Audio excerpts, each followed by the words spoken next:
बहुत शुक्रिया काबिश टीम का।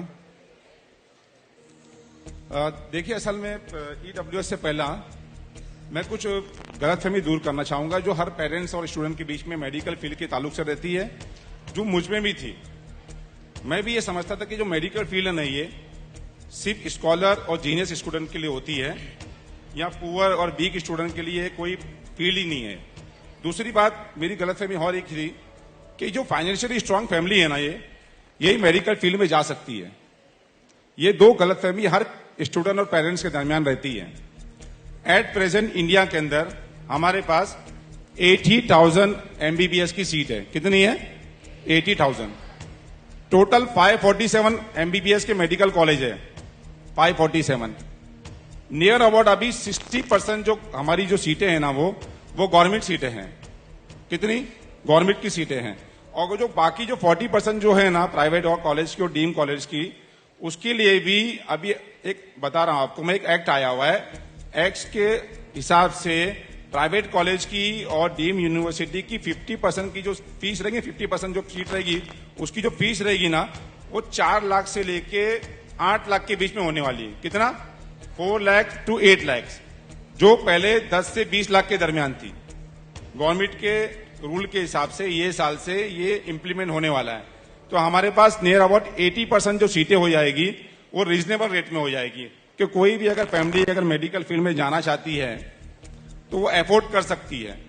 आप लोगों को पता ही होगा कि गवर्नमेंट कॉलेज के अंदर नियर अबाउट 85 से लेकर 55,000 की फीस ही होती है एमबीबीएस की पर ईयर की।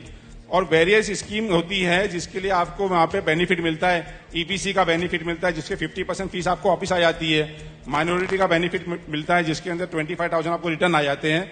और अगर आप ईडब्ल्यूएस कोटे से बिलोंग कर देंगे तो 50% ही फीस भरना है आपको गवर्नमेंट कॉलेज में, और 50% फीस ही भरना है आपको प्राइवेट कॉलेज के अंदर। अगर प्राइवेट कॉलेज की कोई भी कॉलेज की अगर 8 लाख फीस है तो आपको 4 लाख की फीस भरना है, उसके लिए 8 लाख फीस नहीं भरना है।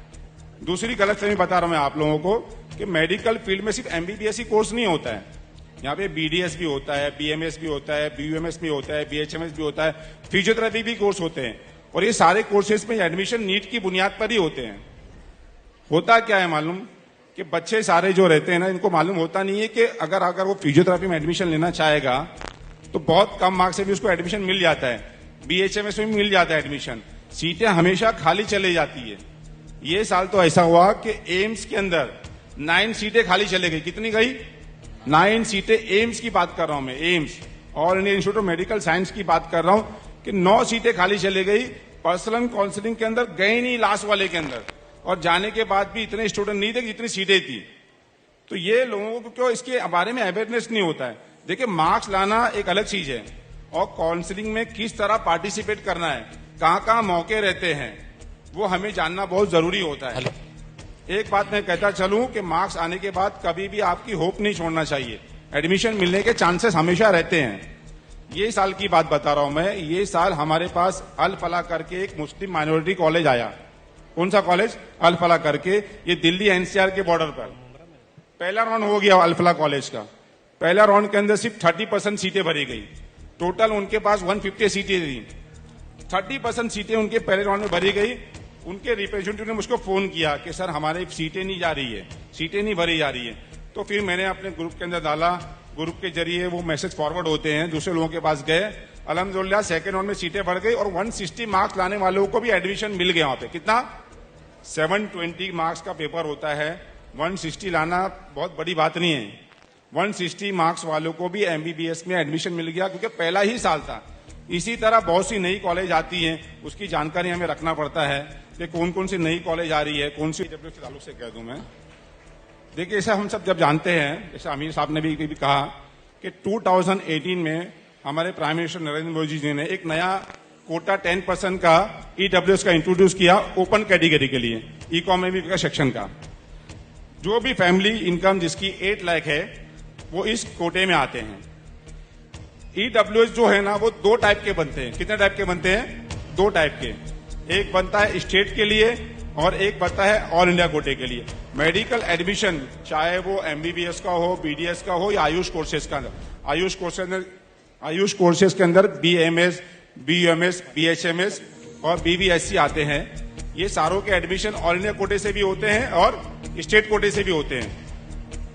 स्टेट कोटे के लिए 1967 से जो महाराष्ट्र में रह रहा है उसी को EWS बना के मिलता है।